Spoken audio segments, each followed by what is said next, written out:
You've tried Notion, maybe more than once. You followed the tutorials, set up the databases, built the templates, and then quietly stopped using them. And somewhere along the way, you started thinking you were the problem, that you're just not organized enough for this. I used to think that too. I'm a Notion systems designer, and I still felt like my brain didn't work the way I thought it should, until I realised the problem was never me. Every Notion tutorial out there teaches you to think like a planner.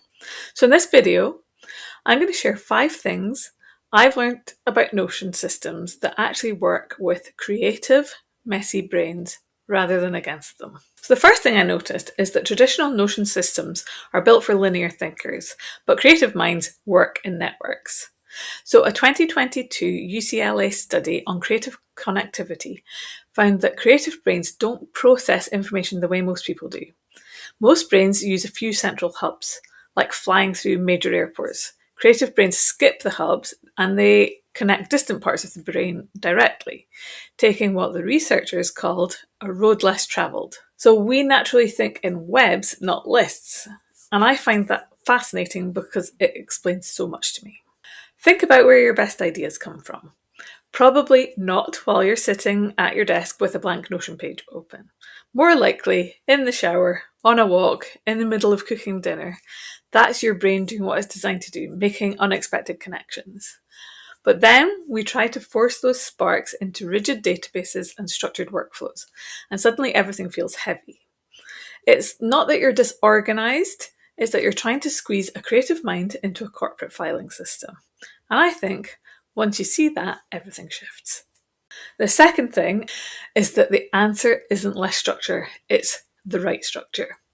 When I realised my brain didn't work like a planner, I didn't throw out databases and start from scratch with blank pages. I did the opposite.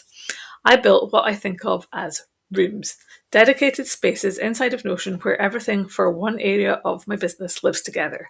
So my marketing has a room, my products have a room, my finances have a room, and my collaborations have a room. Each room has its own databases, its own views, its own workflows. So when I open my marketing lab, I'm not staring at a blank page wondering where to start. I can see my campaign calendar, my content plan, my sales plan, all in one visual space. The key is that the system catches your ideas in the mode that you are thinking in at that time. Sometimes you're thinking in dates, so you'd use a calendar. Sometimes you have an idea, you just want to capture it. And sometimes you want structure of a workflow to get the thing done. Which brings me to the third thing, and there's actually research behind this. Creative brains need a balance between chaos and order. So creative researchers keep coming back to the same idea that creative thinking needs a balance of freedom and constraint. Too much structure and you can't think, too much chaos and nothing lands. The sweet spot is somewhere in between. And that's exactly how I design my Notion systems. The structure is there, the databases, the workflows, the dashboards, but they're built to be flexible. You don't have to fill in every field. You don't have to follow a rigid process. The system gives you guardrails without boxing you in. In my own workspace, I have a product pipeline where my ideas start as a one-line brain dump in an ideas bank. There's no pressure to flesh them out. They just sit there until I'm ready. Some of them move on into the in progress section and some of them become launched products. And some of them just sit there and stay ideas forever. And that's completely fine. The system holds all of it without judging where you are in the process. So I'm curious, do you tend to over-organize before you've even explored an idea? Tell me in the comments, because I think this is where so many of us get stuck with traditional systems. The fourth thing is something I feel really strongly about, and that is that creative minds are visual, and most Notion setups completely ignore this. Well, a lot of them do. So when I build systems, I think about what it feels like to open the page, not just what data is on it. So I use cover images, custom icons, gallery views, columns, callouts. I build spaces that feel alive and inviting, not like sterile spreadsheets, and not minimalist in terms of color either, like monochrome. For example, the first thing I see when I open my workspace is a gallery of visual cards, each one representing a different area of my business. It feels more like walking into a house with different doors or rooms than opening a filing cabinet. And that matters because if your Notion feels cold and corporate, you're not going to open it. I also embed things directly into the workspace. So charts that show me how my collaborations are performing, calendars that show me what's coming up, and vision boards that remind me why I'm doing this. Everything is visual and everything is in context. Your workspace should feel like you, and that's when you'll actually use it. And the fifth thing, and this is the one that brings it all together, is that your Notion should work like a web, not a filing cabinet. Remember what I said at the start, that creative brains think in networks, not lists. So why would you build a system where everything lives in one place, in lists, and one place only? That's like a filing cabinet.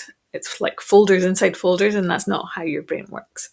What I do instead is build systems where information flows between rooms. So you're never copying things into two places or trying to remember where you wrote something down. For example, in my system, every product in my ideas bank is connected to my finances. So when I make a sale, I log it once in my finance room, and the income automatically shows up against that product in my product database, which is a separate room. I don't have to go and update a separate spreadsheet or try to remember which product earned what. When I'm in my product pipeline thinking about ideas and offers, I can see the numbers, but when I'm in my profit spotter looking at finances, I can see which products they came from. And I only have to do one entry that's visible in both rooms. Notion can actually do this. You can connect databases together so that information flows between them. You can create views of the same data in different rooms. You can even have the same block of content appear on multiple pages, and when you update it in one place, it updates everywhere. And that's what building a web is. And it's exactly how creative brains want to work, seeing the same idea from different angles in different contexts and making those connections that you wouldn't see if everything was locked away in a single folder. Once your Notion works like this, it stops being a place where you file things and starts being a place where your ideas are alive and connected. And that's when it finally feels like it was built for a brain like yours. So here's what I really want you to hear. You're not broken. You don't need to become more organized to succeed with Notion. You need a system that was designed for a brain like yours. One where the structure supports your creativity instead of competing with it. If any of this resonates, I've built a free quiz that shows you how your brain actually thinks and the unique blend that you have and the kind of system that fits. It takes a couple of minutes to fill in, and the link is in the description. And if you'd like more videos about building systems that work with creative brains, subscribing would mean the world to me, and I'll see you in the next one.